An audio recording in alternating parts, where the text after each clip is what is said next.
Hello everyone, how are you all? Welcome to ID Infusion by Triumph Academy. As you all know, हमारी series जो चल रही है वो चल रही है इंटरनेशनल बिजनेस की सीरीज़। तो आज का जो हमारा टॉपिक्स रहने वाला है वो है हमारा कॉम्प्लेक्सिटीज़ ऑफ इंटरनेशनल बिजनेस। तो करते हैं आज की वीडियो को स्टार्ट बिना किसी देरी के। तो सबसे पहले समझते हैं कॉम्प्लेक्सिटीज़ का मतलब कि कॉम्प्लेक्सिटीज़ बोलते किसे हैं इंटरनेशनल बिजनेस के अंदर। तो इंटरनेशनल बिजनेस का मतलब यही हो गया है जब गुड्स, सर्विस, कैपिटल और टेक्नोलॉजी खरीदी और बेची जाती हैं बॉर्डर्स के अक्रॉस, यानी कि जब आप एक देश से दूसरे देश के अंदर गुड्स बेच रहे हो, सर्विस बेच रहे हो, कैपिटल दे रहे हो या टेक्नोलॉजी दे रहे हो, तो इसी को हम इंटरनेशनल बिजनेस कहते हैं, ठीक है ना। और ये डोमेस्टिक बिजनेस से बहुत ज़्यादा कॉम्प्लिकेटेड होता है, ठीक है। क्योंकि जब आप एक देश के अंदर बिजनेस कर रहे हो और एक इंटरनेशनल बिजनेस जब कर रहे हो, तो जब आप इंटरनेशनल बिजनेस करते हो तो आपको एक ही टाइम पर बहुत सारी कंट्रीज़ के साथ डील करना पड़ता है, ठीक है। और हर कंट्री का रूल अलग होता है, हर कंट्री का कल्चर अलग होता है, हर कंट्री की करेंसी अलग होती है और हर कंट्री की इकोनॉमिक कंडीशन अलग होती हैं, ठीक है। तो सिंपल वर्ड्स के अंदर अगर हम समझें तो कॉम्प्लेक्सिटी का मतलब ये होगा इंटरनेशनल बिजनेस के अंदर कि मुश्किलें क्या क्या हैं और चैलेंजेस क्या क्या हैं जो फर्म को फेस करने पड़ते हैं। जब वो एक से ज़्यादा कंट्रीज़ के साथ बिजनेस करती है तो उसको क्या क्या इश्यूज़ फेस करने पड़ते हैं, तो उसी को हम क्या बोलते हैं, कॉम्प्लेक्सिटीज़ बोलते हैं, ठीक है। तो सबसे पहले आपकी आती हैं पॉलिटिकल और लीगल कॉम्प्लेक्सिटीज़, यानी कि हर जो कंट्री है, हर कंट्री की खुद की एक गवर्नमेंट है, उसका एक पॉलिटिकल सिस्टम है, हर कंट्री के अलग अलग कानून हैं। तो जो एक बिजनेस है जो कि इंटरनेशनल बिजनेस है, ठीक है, जो कि बहुत सारी कंट्रीज़ के अंदर चल रहा है, तो उसको हर कंट्री के कानूनों को मानना पड़ेगा, हर कंट्रीज़ के लीगल रूल्स को मानना पड़ेगा। तो जब उसको ये सारी चीज़ें करनी पड़ती हैं तो उसको जो इश्यूज़ फेस होते हैं वो ये होते हैं कि अब हर कंट्री के बिज़नेस लॉ अलग हैं। हमारे देश के अंदर अलग बिज़नेस लॉ इस्तेमाल किया जाएगा, दूसरे देश के अंदर अलग इस्तेमाल किया जाएगा। हर जगह टैक्स अलग तरीके से लगता है, अलग रेट से लगता है, हमारे देश में अलग, किसी दूसरे देश में अलग। इम्पोर्ट और एक्सपोर्ट की रेगुलेशन हमारे देश की अलग हैं और दूसरे देशों की अलग हैं। गवर्नमेंट की पॉलिसीज़ यहाँ पर अलग हैं और किसी भी दूसरे देश की अलग होंगी। और नेशनलाइजेशन और एक्सप्रोप्रिएशन जो है, रिस्क जो होता है, वो भी हर देश का अलग अलग होता है। तो ये सारी चीज़ें जो हैं वो किसी भी एक बिज़नेस को फेस करनी पड़ सकती हैं, ठीक है। हो सकता है अगर आप एक प्रोडक्ट बेच रहे हो जो कि इंडिया के अंदर अलाउड है, बट हो सकता है वो किसी भी दूसरी कंट्री के अंदर बैंड हो या फिर रेस्ट्रिक्टेड हो, जिसकी वजह से आप उस प्रोडक्ट को उस कंट्री के अंदर नहीं बेच पाओ। तो इससे इम्पैक्ट ये पड़ता है, फ़र्क इससे ये पड़ता है कि आपके बिज़नेस का लीगल रिस्क बढ़ जाता है, ठीक है ना। आपके कंप्लायंस कॉस्ट बढ़ जाती है, यानी कि जब आपको दूसरे देशों के सारे कानून मानने पड़ेंगे तो आपका थोड़ा बहुत एक्स्ट्रा खर्चा भी होगा उन कानून को मानने के लिए। और आपके बिज़नेस के अंदर अनसर्टेनिटी बन जाती है, यानी कि आपको डर रहता है कि अगर किसी दूसरे देश का या फिर हमारे देश के रूल बदल गए तो मैं किस तरीके से बिजनेस कर पाऊंगा। तो ये इम्पैक्ट होता है इसका, ठीक है। अब दूसरी आती है हमारी इकोनॉमिक कॉम्प्लेक्सिटीज़, यानी इसका मतलब ये होता है हर कंट्री का जो है इकोनॉमिक सिस्टम अलग है और हर कंट्री उतनी डेवलप नहीं होती, कोई कम डेवलप्ड होती है, कोई बहुत ज़्यादा डेवलप्ड होती हैं। तो जो लेवल ऑफ डेवलपमेंट है वो हर कंट्री का अलग होता है।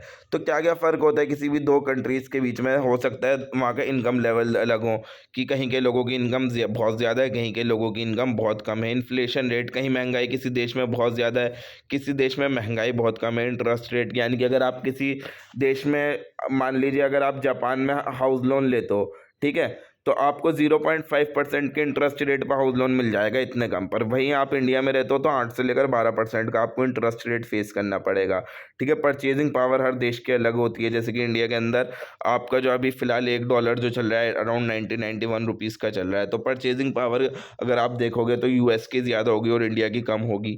इकोनॉमिक स्टेबिलिटी भी कम, कहीं की अच्छी होती है, कि कहीं की इकोनॉमी बहुत ज़्यादा स्टेबल होती है, बहुत अच्छी ग्रोथ पर होती है, और किसी किसी देश की इकोनॉमी बहुत ज़्यादा स्टेबल नहीं होती, कभी कुछ हो जाता है, कभी कुछ हो जाता है। एग्जाम्पल ये होगा कि आपने एक प्राइसिंग स्ट्रेटजी बनाई और दो देशों के अंदर अप्लाई करा। एक तो देश ऐसा था जो रिच कंट्री थी, जहाँ के लोगों की परचेजिंग पावर अच्छी थी, तो आपने महंगे प्रोडक्ट निकाले तो वो वहाँ तो चल गए। बट एक गरीब कंट्री थी जहाँ पर लोगों की परचेजिंग पावर ही नहीं है, तो वो आपका वहाँ चीज़ नहीं चल पाई।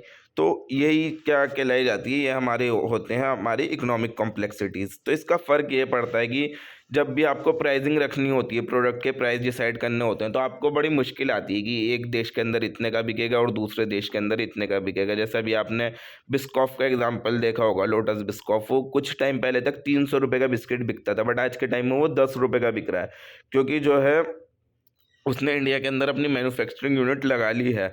तो आपकी यही एक तरीके की प्रोडक्ट प्राइसिंग की जो है इश्यूज आते हैं, क्योंकि 300 का उसके नहीं बिकते थे, बट हो सकता है वो जो 10 रुपये का घर है उसके हमारे देश के अंदर प्रोडक्ट बिकने लगे। और इसका इम्पैक्ट ये भी होता है, अनसर्टेन डिमांड रहती है, कभी डिमांड आपकी अच्छी होती है किसी देश के अंदर और किसी देश के अंदर आपकी डिमांड बिल्कुल ही नहीं होगी।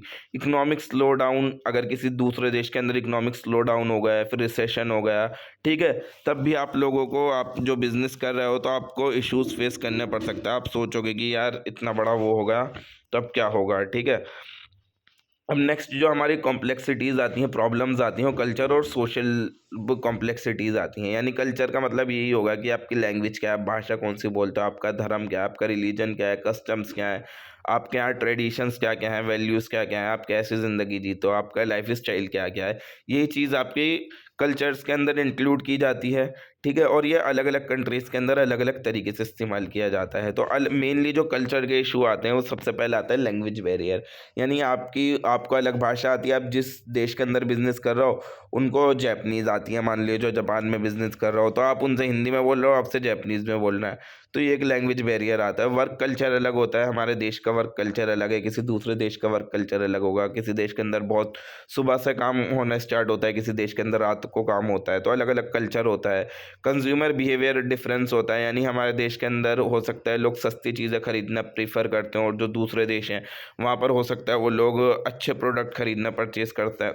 तो हर देश का कंज्यूमर का बिहेवियर अलग होता है, हर देश के कंज्यूमर का तरीका अलग होता है चीज़ों को खरीदने का। रिलीजियस बिलीफ भी बहुत ज़्यादा प्रोडक्ट्स को अफेक्ट करते हैं, यानी कि जो आपका धार्मिक है, ठीक है, बहुत सारे लोग जैसे कि प्याज नहीं खाते हैं, या फिर किसी का कुछ रिलीजियस बिलीफ है कि मैं ये चीज़ नहीं खाऊंगा या फिर ये कपड़ा नहीं पहनूंगा, तो इसकी वजह से भी प्रोडक्ट्स के ऊपर बहुत फ़र्क पड़ता है, ठीक है। एग्जाम्पल ये आ गया कि जो फूड हैबिट्स हैं वो लोगों की अलग अलग होती हैं, जैसे कि वेजिटेरियन अलग लोग होते हैं, किसी देश के अंदर बहुत ज़्यादा वेजिटेरियन होंगे, किसी देश के अंदर बहुत ज़्यादा नॉन वेजिटेरियन होंगे। तो आपको अपने जो, मान लीजिए रेस्टोरेंट स्टार्ट करना है, उसी देश के अकॉर्डिंगली स्टार्ट करना पड़ेगा, ठीक है। और हो सकता है एडवर्टाइजिंग जो आप कर रहे हो वो एक कल्चर के अंदर तो एक्सेप्टेबल हो कि लोग उसको सही मान रहे हैं, बट अगर आप किसी दूसरे कल्चर के अंदर वही सेम एडवर्टाइजिंग कर दो तो वहाँ के लोग बुरा मान जाए, क्योंकि वो उनके कल्चर के अकॉर्डिंग ठीक नहीं है जो आप चीज़ एडवर्टाइज वहाँ कर रहे हो। तो इम्पैक्ट इसका ये होता है कि मिसकम्युनिकेशन हो जाती है, यानी कि जो आप बात बताना चाह रहे थे वो वहाँ के लोगों ने उस तरीके से नहीं समझी और उल्टे तरीके से ले लिया, आप हिंदी में बोल रहे हो जैपनीज़ में, तो ये चीज़ एक इशू आ गया। और दूसरी बात ये आ गई आपकी कि मार्केटिंग फेलियर्स हो सकते हैं, यानी कि हो एक मार्केटिंग की टेक्निक एक देश के अंदर चल जाए, दूसरे देश के अंदर ना चले, कॉन्फ्लिक्ट्स हो गए एम्प्लॉयज़ के बीच में, तो ये सारी चीज़ें इश्यूज़ आपके आते रहते हैं। करेंसी और एक्सचेंज रेट से रिलेटेड कॉम्प्लेक्सिटीज़ होती हैं, यानी कि इंटरनेशनल बिजनेस के अंदर जो है ना आपकी बहुत सारी करेंसीज इन्वॉल्व होती हैं, ठीक है ना। और जो एक्सचेंज रेट है वो बदलता रहता है, ठीक है, एक्सचेंज रेट फ्लक्चुएट होता रहता है, यानी कभी $1 70 का बिक रहा है, फिर 80 का हुआ, फिर 90 का हो गया, ठीक है ना। और करेंसी डेप्रिशिएट होने की वजह से आपको नुकसान भी हो सकता है कि आपके कम, जैसे कि अभी अभी आपका फॉर एग्जांपल मान लीजिए $1 90 का है, आपके डॉलर के अंदर पैसे आने थे, ठीक है, और डॉलर जो है आपकी करेंसी जो है डेप्रिशिएट हो गई, ठीक है, वो सॉरी आपकी करेंसी अप्रिशिएट हो गई, मान लीजिए $1 70 का होगा तो $20 का फ़र्क आ गया, तो आपको फ़ायदा होगा, ठीक है।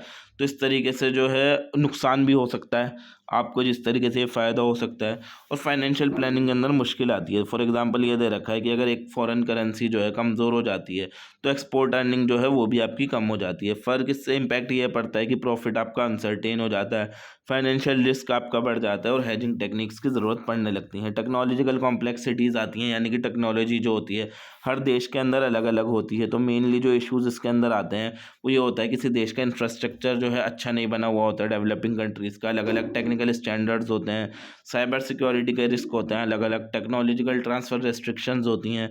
फॉर एग्जांपल ये हो गया, ठीक है, जो हाई टेक प्रोडक्ट्स हैं वो हो सकता है किसी एक कंट्री के अंदर वर्क ना करें, यानी कि कोई कंट्री है वहाँ पर इंटरनेट कनेक्टिविटी अच्छी नहीं है, तो अगर आप वहाँ पर हाई टेक्नोलॉजी के प्रोडक्ट बनाओगे तो वहाँ पर काम नहीं करेंगे तो इसका इम्पैक्ट यही पड़ेगा कि आपको ऑपरेशनल डिफ़िकल्टीज़ आएंगी, आपको बिज़नेस की डे टू डेज़ इश्यूज़ आपको बहुत ज़्यादा फेस करने पड़ेंगे। एडेप्टेशन कॉस्ट यानी उस देश के अंदर एडजस्ट होने की खर्चा आपका बहुत ज़्यादा आएगा। बिज़नेस प्रोसेस आपका बहुत हल्का हो जाएगा।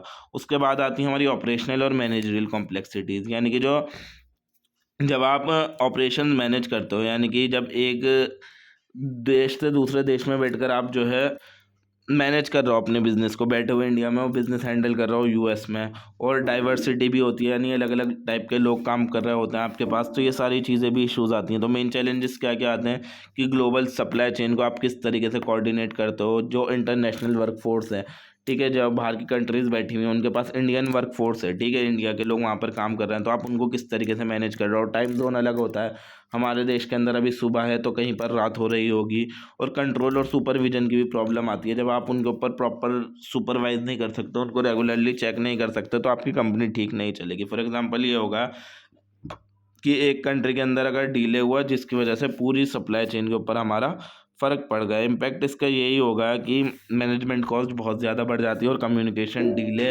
होने लगते हैं और एफिशिएंसी कम हो जाती है। So that is all for today guys. Video पसंद आई हो तो वीडियो को लाइक करें, चैनल को सब्सक्राइब करें और बने रहें आइडिया इन्फ्यूजन के साथ। हम मिलते हैं आपसे नेक्स्ट वीडियो में किसी नेक्स्ट टॉपिक के साथ, और कमेंट करके ज़रूर बताएं अब आप लोगों को किस टॉपिक पर और वीडियोस चाहिए। इंटरनेशनल बिजनेस के अलावा भी आप कमेंट कर सकते हैं कि जिस भी सब्जेक्ट के बारे में आपको वीडियो चाहिए हो। Thank you so much for watching.